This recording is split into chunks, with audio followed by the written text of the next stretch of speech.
Good morning विद्यार्थी मित्रों। कक्षा 10 विज्ञान के अंतर्गत आज हम थोड़ा और आगे बढ़ते हैं प्रकाश के अपवर्तन की तरफ। प्रकाश का अपवर्तन, आप लोगों को पता है कि किसी पारदर्शी माध्यम में प्रकाश सरल रेखा में गमन करता प्रतीत होता है। जब एक पारदर्शी माध्यम से दूसरे माध्यम में प्रवेश करता है तो वह थोड़ा सा अपनी दिशा से मुड़ जाता है। ऐसे आप लोगों ने पानी के गिलास में देखा होगा। पानी के गिलास में यदि आप लोग एक पेंसिल रखते हैं, पानी भरा हुआ है, फिर उसके अंदर एक पेंसिल रखते हैं तो आप लोगों को वह पेंसिल थोड़ी सी मुड़ी हुई, टूटी हुई दिखाई देती है। वही घटना है जिसे हम अपवर्तन कहते हैं। अपवर्तन के बारे में और थोड़ा सा आगे देखते हैं। हमारा सवाल ही है कि प्रकाश के अपवर्तन को समझाइए। प्रकाश का अपवर्तन समझाइए। तो आपने देखा होगा कि किसी कांच के बर्तन में रखे पानी में किसी पेंसिल को आंशिक रूप से डूबा हुआ देखा होगा। यह वायु तथा पानी के अंतर पृष्ठ पर टेढ़ी प्रतीत होती है। आपने देखा होगा कि पानी से भरे किसी कांच के बर्तन में रखे नींबू पार्श्व साइड से देखने पर हमें वास्तविक साइज से बड़े भी प्रतीत होते हैं। ये सभी घटनाएं अपवर्तन की घटनाएं हैं, प्रकाश का अपवर्तन है। आगे चलते हैं कि पानी में आंशिक रूप से डूबी पेंसिल के मुड़े होने की घटना पर विचार करते हैं कि पेंसिल के पानी में डूबे भाग से आपके पास पहुंचने वाला प्रकाश पेंसिल के पानी से बाहर के भाग की तुलना में भिन्न दिशा से आता हुआ प्रतीत होता है। इसी कारण पेंसिल मुड़ी हुई प्रतीत होती है। इन्हीं कारणों से जब अक्षरों के ऊपर कांच का स्लैब रखकर देखते हैं तो वे उठे हुए भी प्रतीत होते हैं। यदि पानी के स्थान पर हम कोई अन्य द्रव जैसे कि केरोसिन या तारपीन का तेल का प्रयोग करेंगे तो हमें पेंसिल मुड़ी हुई तो दिखेगी, लेकिन कम या अधिक मात्रा में। यदि हम कांच के स्लैब को पारदर्शी प्लास्टिक के स्लैब से प्रस्थापित कर दें तो तब भी अक्सर कि उसी ऊंचाई तक उठे प्रतीत होंगे, ऐसा पूछा गया है। लेकिन अक्सर उसी ऊंचाई तक उठते तो ज़रूर है, लेकिन उसकी मात्रा में परिवर्तन हो जाता है। तो आप देखेंगे कि अलग अलग माध्यमों के युग्मों के लिए इन प्रभावों का विस्तार अलग अलग है। ये सूचित करते हैं कि प्रकाश सभी माध्यमों में एक ही दिशा में गमन नहीं करता और ऐसा प्रतीत होता है कि जब प्रकाश एक माध्यम से दूसरे माध्यम में तिरछा होकर जाता है तो दूसरे माध्यम में इसके संचरण की दिशा परिवर्तित हो जाती है। इस परिघटना को हम प्रकाश का अपवर्तन कहते हैं। तो ये हमारा 17 नंबर का सवाल हो गया, प्रकाश का अपवर्तन समझाइए। आगे चलते हैं 18 नंबर के सवाल की तरफ। कांच के आयताकार स्लैब में अपवर्तन समझाइए। 18 नंबर का सवाल, कांच के आयताकार स्लैब में। तो हमें क्रियाकलाप से ही शुरू करना है। एक ड्राइंग बोर्ड पर सफ़ेद कागज़ की एक शीट लेकर ड्राइंग पिनों की सहायता से लगाइए। शीट के ऊपर बीच में कांच का एक आयताकार स्लैब रखिए। फिर स्लैब की रूपरेखा खींचिए। ऐसे आयताकार डिज़ाइन बन जाएगा। उससे चारों कोनों पर नाम दे दीजिए ABCD। फिर 4 एक समान आलपिन लीजिए। 2 पिनें E तथा F के ऊपर और इस प्रकार लगाइए कि पिनों को मिलाने वाली रेखा कोर AB से कोई कोण बनाती हुई हो। इसके लिए चित्र दिखेंगे, ये आप लोग पढ़ लेंगे तो अच्छा रहेगा। चित्र में मैं समझा देता हूँ डायरेक्ट, ये सब आप लोगों को चित्र में देख के पढ़ना है साथ में। तो चित्र में चलते हैं कि सबसे पहले 2 पिन हम यहाँ पर E और F के स्थान पर ऐसे रखेंगे। फिर इस तरफ से हम उसे अंदर देखेंगे, इस तरफ से देखेंगे तो हमें ये दोनों पिन एक ही दिशा में मिलेंगी। और फिर हमें क्या करना है,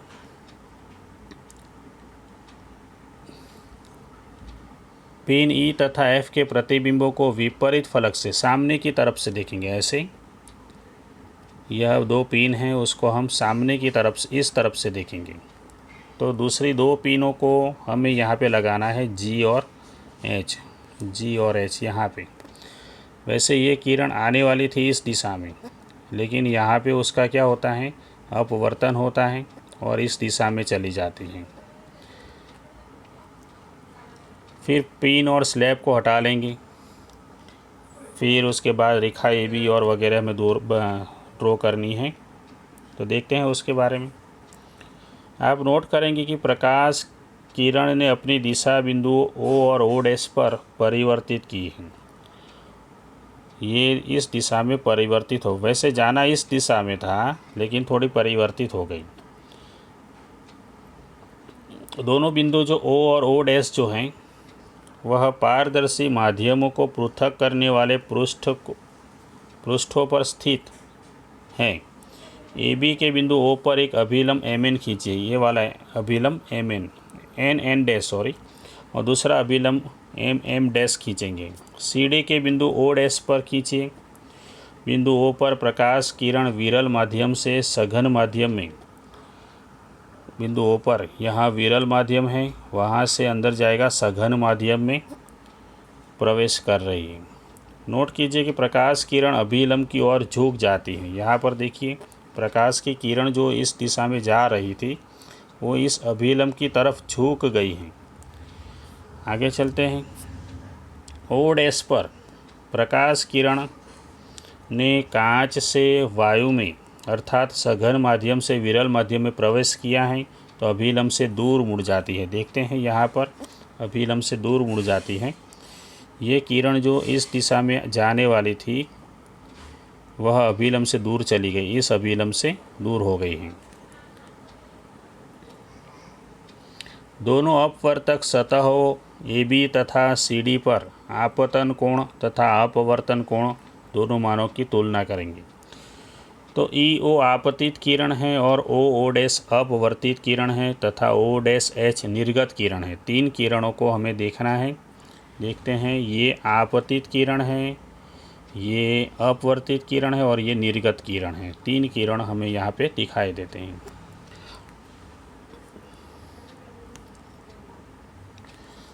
निर्गत किरण आपतित किरण की दिशा के समांतर है। ये निर्गत किरण जो है आपतित किरण के दिशा के बिल्कुल समांतर है।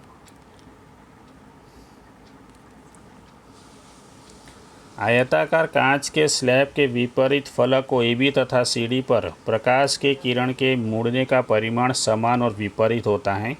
इसी कारण से निर्गत किरण आपतित किरण के समांतर निकलती हैं और प्रकाश किरण में थोड़ा सा पार्श्विक विस्थापन होता है। यहाँ तक हमें ये सवाल का जवाब लिखना है। आगे चलते हैं।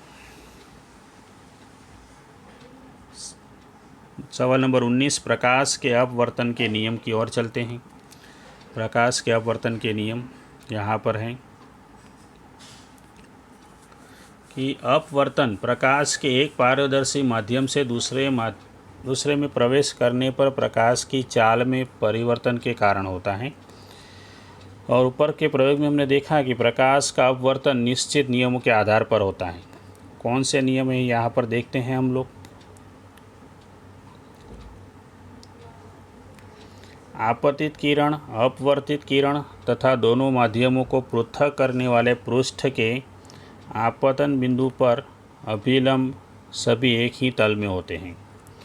प्रकाश के किसी निश्चित रंग तथा निश्चित माध्यमों के युग्म के लिए आपतन कोण की ज्या, आपतन कोण का साइन और अपवर्तन कोण का साइन दोनों का अनुपात स्थिर होता है और इस नियम को स्नेल के अपवर्तन का नियम भी कहते हैं। यह स्नेल के अपवर्तन का नियम है यह, और इस स्थिरांक को के मान को दूसरे माध्यम का पहले माध्यम के सापेक्ष निरपेक्ष अपवर्तनांक भी कहते हैं। ये हो गया हमारे पास प्रकाश के अपवर्तन के नियम हो गए। सवाल नंबर 20 देखते हैं, टिप्पणी अपवर्तनांक। अपवर्तनांक के बारे में देखते हैं, बहुत बड़ी टिप्पणी है ये। शुरू करते हैं कि जब प्रकाश की किरण तिरछी गमन करती हुई एक पारदर्शी माध्यम में से दूसरे में प्रवेश करती हैं तो यह दूसरे माध्यम में अपनी दिशा परिवर्तित कर लेती हैं। किन्हीं दिए हुए माध्यमों के युग्म के लिए होने वाले दिशा परिवर्तन के विस्तार को हम अपवर्तनांक कहते हैं। और अपवर्तनांक को एक महत्वपूर्ण भौतिक राशि विभिन्न माध्यमों में प्रकाश के संचरण की आपेक्षिक चाल से संबद्ध किया जा सकता है। यह भी देखा गया है कि विभिन्न माध्यमों में प्रकाश अलग अलग चालों से संचरित होता है। निर्वात में प्रकाश 3 × 10⁸ मीटर प्रति सेकंड की अधिकतम चाल से चलता है, जो कि प्रकाश की किसी भी माध्यम में हो सकने वाली द्रुततम चाल है, सबसे अधिक चाल है। वायु में प्रकाश की चाल निर्वात की अपेक्षा थोड़ी कम होती है। कांच या पानी में यह यथेष्ट रूप से घट जाती है। और दो माध्यमों के युग्म के लिए अपवर्तनांक का मान दोनों माध्यमों में प्रकाश की चाल पर निर्भर होता है।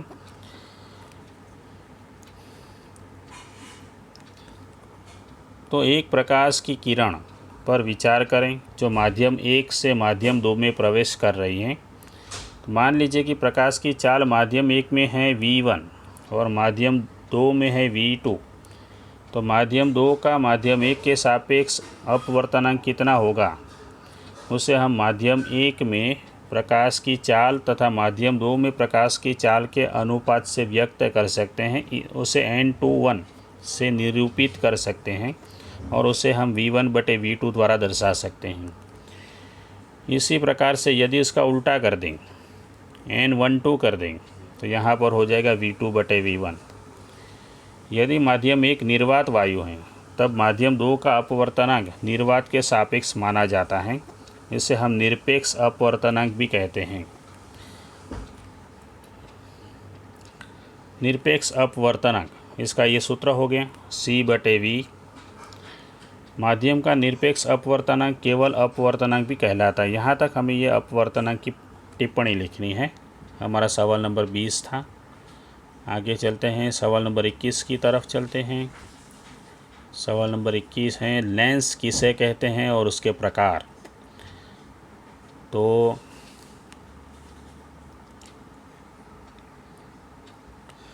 दो पृष्ठों से घिरा हुआ कोई भी पारदर्शी माध्यम जिसका एक या दोनों पृष्ठ गोलीय होते हैं उसे लेंस कहते हैं।